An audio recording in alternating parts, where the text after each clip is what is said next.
Welcome back to Midlife Mayhem, the podcast all about midlife and the beautiful chaos it brings.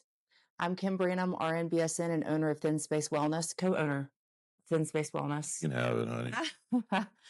This is my sweet husband, Stephen Branham. He is a physician associate, and he is the medical director for a practice in both North Carolina and Colorado. So I finally was able to talk him into joining me on the podcast this morning. It's 3:30 in the morning. Bribery. Yeah, it works. So I just wanted to take a few minutes on this podcast. This is episode 13. Wow. And I want to thank all of you who have listened. I have so many patients who listen to the podcast and so many people who have approached us and said that they're enjoying it and they've gotten something from it. We have about 300 people that listen to it each week. You did. Now that I'm on it, it's gonna. I know it's gonna just skyrocket. So I really want to just take the time to thank you. When we started the podcast, I really had no idea if one person would hear it. So I really hope it's helping people. I know it's helping me. It's definitely serving as a form of therapy in some way, just to finally free myself of some things that I've been holding on to. And I think that can be very freeing for people. So I encourage you to do the same. Find someone that you can share some things with, or start a podcast and blast it to the world. One or the other. Either way. So I wanted to start with Stephen telling us a little bit about his medical history, which is not your actual medical history, your history with medicine. My background? Your background. Thank you. You were working on that for a little while. My coffee's too hot to drink. Take 4. We don't do edits. I know. I'm worried about that. Yeah, it's okay. You know, I've got a potty mouth. I'm just kidding. Oh my gosh. I'm going to cut that part out. Okay. So tell us a little bit about what brought you to being a physician associate and. Okay. Well, I think I always had an affinity for medicine and it always interested me. And I don't know that I figured out that I wanted to pursue it as a career until I was starting to hit college. And I took an EMT class in Loveland, Colorado, and it was pretty thrilling and cool. And you went to college for? Exercise physiology and biology, double major. But yeah, we were on the ambulance and we were bringing some, seeing some cool stuff and hauling some people to the ER. And for over a year, I thought that the provider that was accepting a lot of my patients was a physician. Come to find out, he was a PA, and I didn't even know what it was. Excuse me. So, all of my friends were prepping for med school. It was daunting, I'm like, well, I'm just going to do that. And then I did a little research on the PA thing, and I thought, wow, because I always felt like I was an entrepreneur as well. Mm-hmm. What a cool blend that could be. So the more I researched it, the more I was intrigued, and then I started looking into schools, and that's kind of how that was seeded. And I started really, I don't remember his name, but I started really, talking to this gentleman that was, and just kind of watching what he was doing. And I'm like, what is he not doing that the physician's doing? That's pretty cool. Yeah. Had the white coat on, and I was really interested in emergency medicine. So that spawned the medical interest, but it also spawned me being on an ambulance and in helicopters and really diving deep into trauma and emergency medicine. Mm-hmm. And so Stephen and I connected. People have asked like how we met each other, and I think I may have talked about this on another episode.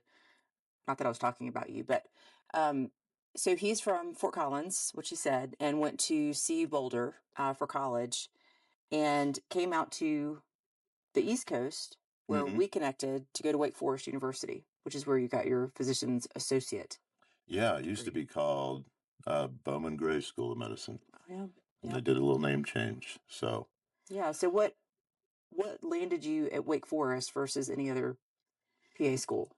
I kind of just did a deep dive on the schools out there, and I really liked. They had a very unique learning style.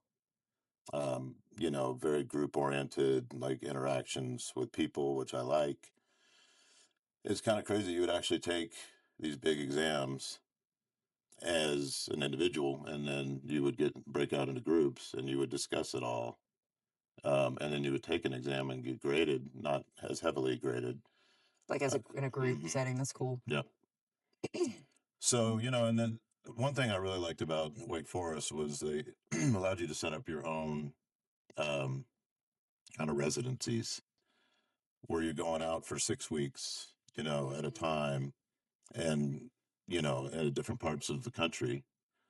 And I love that because I got to create, of course I wanted to come back to Colorado, so I did several rotations out here, but I got to kind of network with some of the trauma programs. That was an exciting one. I did that up in Bridgeport, Connecticut. The National Guard had just left there because of all the drive-by shootings, and that's of course where I wanted to do trauma ER. That's intense. It was crazy. They didn't let you leave the facility. They would not let you leave. But didn't you smuggle a bike in? I did. And leave a few times. That was not a good idea. I did leave. I left to go to H&R Block to do my taxes with the beeper on and my scrubs. And I knew I was not necessarily supposed to be doing that. And of course, right when I was in front of this nice lady in a little cubicle, my trauma beeper went off. And that was one of the cooler things that ever happened, because I zoomed back to the hospital, and it was a multiple shooting, multiple patients, and wow, I was heavily involved in some of those surgeries. That experience, I can't imagine that experience. And for those of you who are not medical professionals, it may sound a little interesting the way that we talk about medicine, or that some medical providers talk about medicine being exciting, and it is definitely a sad situation when things like that happen. But the opportunities for us to be involved in things like that, like I worked at the cardiac ICU for 6 years. Yep. At Atrium, and I can't imagine not having that experience. And so when I say those experiences are amazing, they really were amazing. Just for me and my, being able to help other people, being able to learn and better serve my future patients, So anyway, I just want to clarify, that's all of this, like, medicine just geeks us up, and it's exciting. Well, it's really the only way to learn. I mean, if you're not in the situation, how do you deal with the situation when it may be just you having to deal with it later on in your career? So, those open opportunities, rather than just going into some easy thing, let's get through this, let's breeze through. And, right. I remember OB, which I did at Forsyth Hospital in Winston-Salem, North Carolina. I chose that one because the guy was really cool. And he was like, I don't treat MD, PA any different. Like, if you get to the bedside first, you can deliver the baby. And my eyes just kind of got bright. I'm like, wow, I want to do that, Yeah. So I ended up delivering more than anybody, any of the residents. I delivered 33 babies. Oh. And that was pretty cool too. Just that whole process. Yeah. And then I went out into the world and was working different shifts in an ER, and I had to deliver babies in the back of cars or in the ER, and I was comfortable. Yeah. And thank God, because he almost had to deliver our son Mo in the car. Oh my gosh. Yeah. That's another story for another podcast. But I felt very comfortable with his abilities if that had to have happened, which it came very close to happening. That's Mo for you. That's Mo. He flew into this world like a thunder. Yep.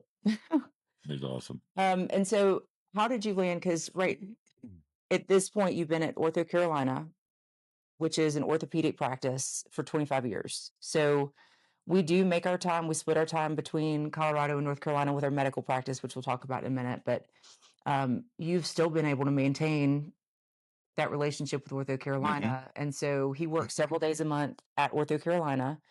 But tell him a little bit about what you do for Ortho Carolina. Yeah, I'm kind of just that jack of all trades guy that can jump into the room when I'm in town, which is great because it's a large practice and we do a lot of different things, from spine to pediatric to sports medicine, total joints, hand. We have a hand division, just does hand.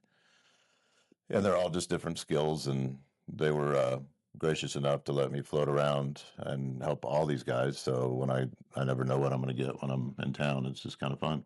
which is cool. And part of what is the benefit of like how much experience you've had prior, like with the ER and with all of it. I mean, it's really amazing.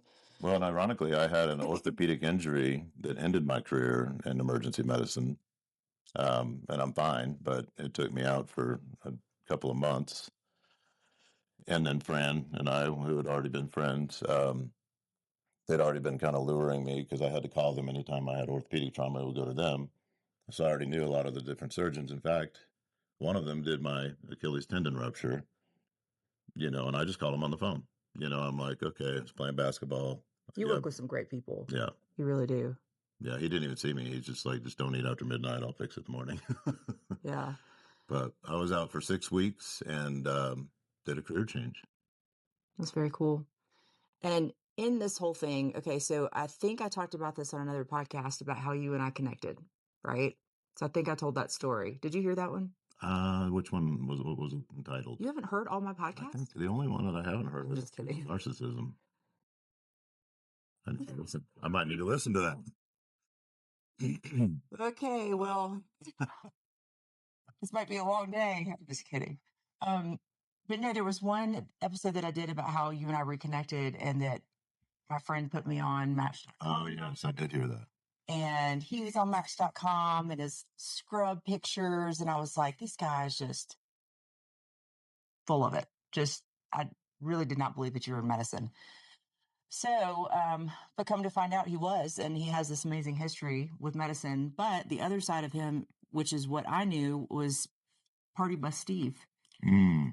So, Stephen, talk about being an entrepreneur. I love seeing his entrepreneurial spirit, and it's been really cool to see. So, he had or has a bus company. So it used to be party buses, limos. They had a double decker bus that would run around downtown Charlotte, which is pretty cool.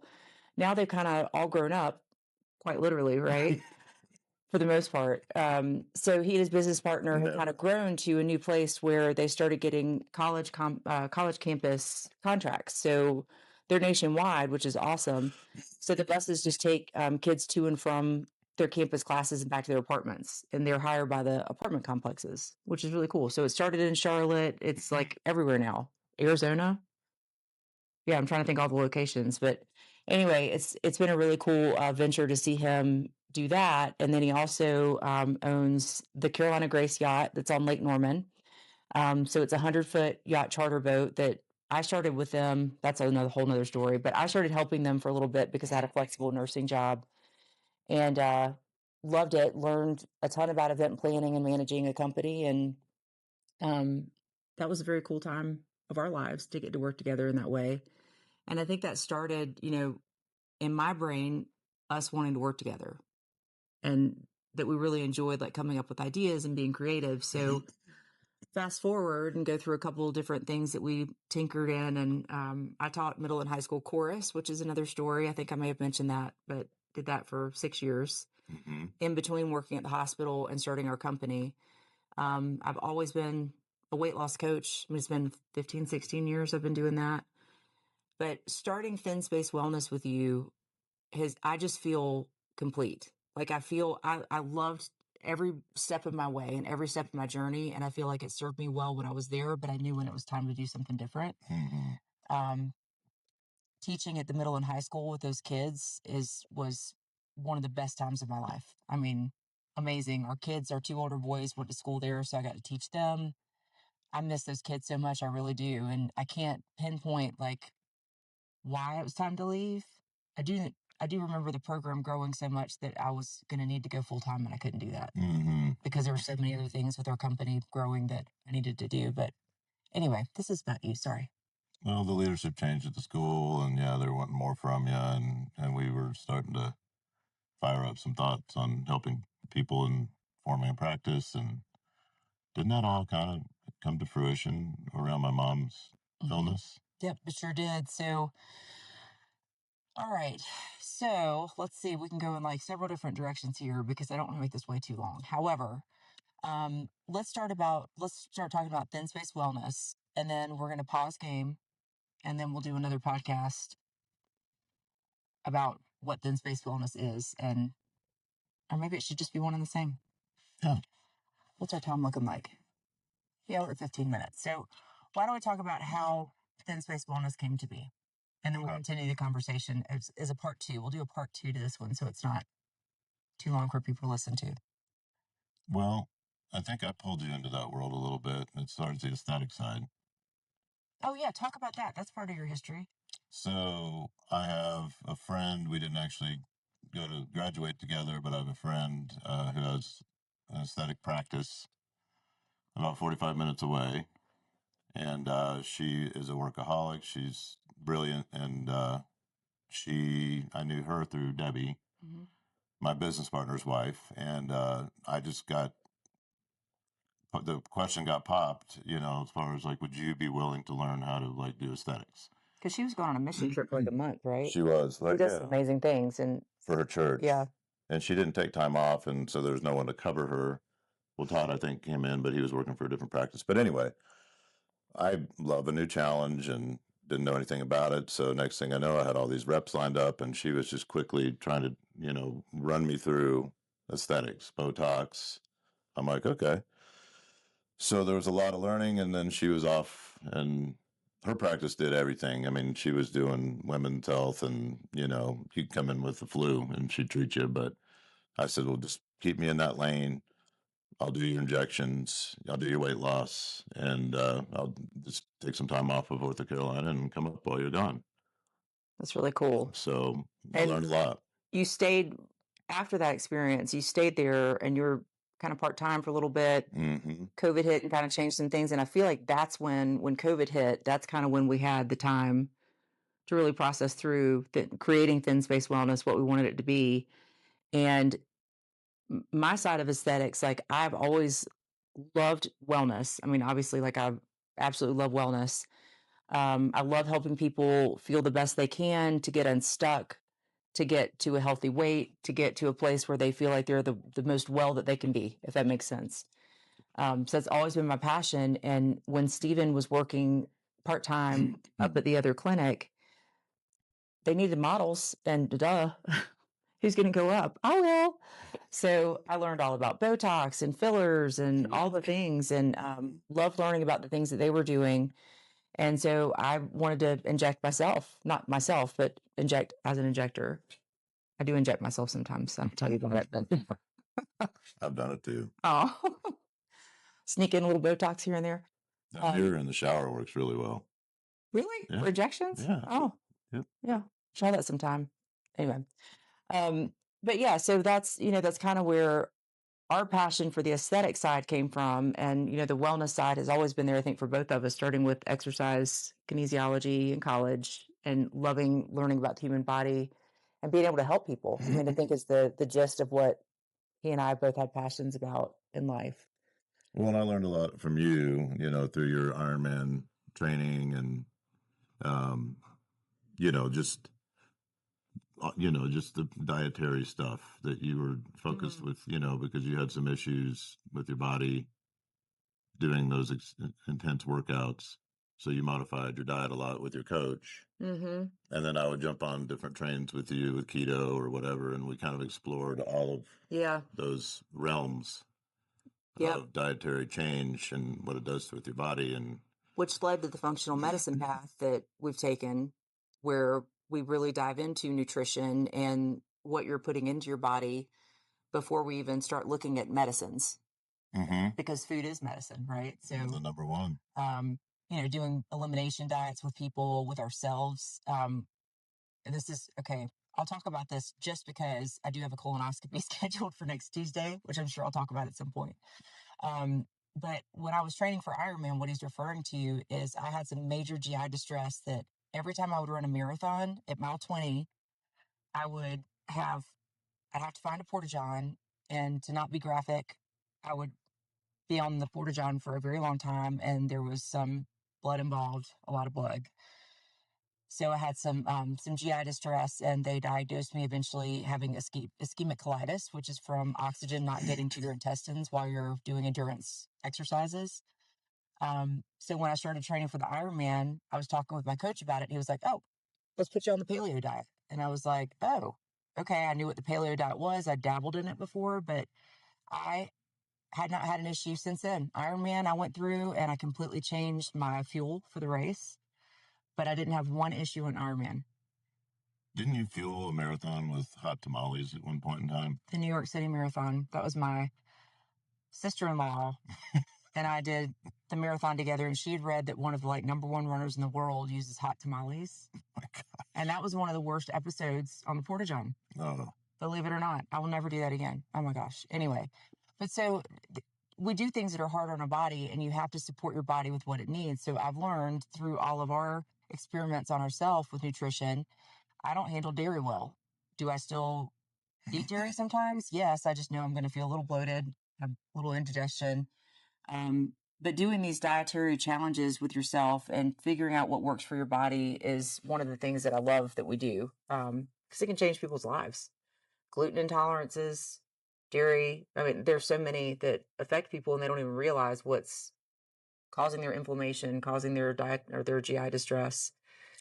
The testing that they have in the functional medicine side is brilliant. Oh, it's amazing. Yeah. The food sensitivity testing, and I mean, it just opened up a whole new world, I think, for our patients, for us, just to understand. I mean, it's a lab test. Because knowledge is king. Like once you know, you can make decisions that can increase your longevity or not. I mean, yeah, I mean, and it's all about feeling better and eating the right things and getting your exercise in. It's just a very simple blend that it's not as easy as you think. Yeah. Until you, again, have the knowledge. Yeah. And the knowledge and support, which is one of my favorite pieces of what we do with everything that we do with the company, is just making sure that our patients have support and access to us anytime so that they can be successful at their goals, which is ultimately longevity and wellness. Mm-hmm. So I feel like, is there anything else you want to add about your medical history, your experiences? Well, I have kind of a funny side on that is when I discontinued working up there after COVID and everything else, you were like, how are we going to get Botox? Oh, yeah. We can't order it. Sorry. You know, you have to admit Botox it. is a little bit addictive.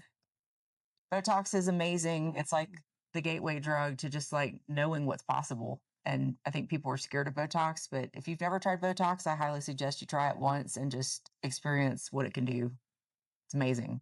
Just for the way you feel inside. Yeah. It's not just about like looking pretty on the outside. It's about like how you feel inside. And I feel so much better with Botox. Yeah, I was concerned about that. Yeah.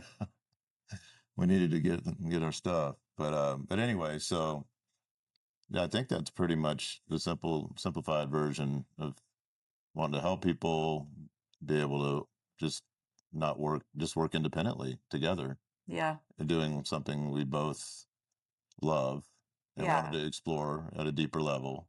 And I feel like all of it's been very God led, very Nana led, which we'll talk about Nana on this second portion of this episode. But well, seeing you down here on this couch reminds me of a lot of that. yeah. You know, because this is where I found you one morning when you were working on her obituary. Oh, I forgot about that. Right here. I was right in this very seat. Yeah, Oh, that was very sweet. okay. That's for the next episode. And we'll explain when we get there. Yeah. Here's to Nana. Love you, Nana. And Thin Space Wellness and Thin Spaces. And to you, I love you. Thank you for doing this journey with me. Thank you for waking up early with me and doing the podcast. So we will be back next Wednesday. We'll be back today, but you'll get to hear this next Wednesday. We'll do the second part of this episode to continue talking about Thin Space Wellness and how that came about and what it means to us and what it means to other people. Sounds good to me. Okay. You guys have a great week. Thank you for joining this Wellness Wednesday. We'll see you next week. Bye.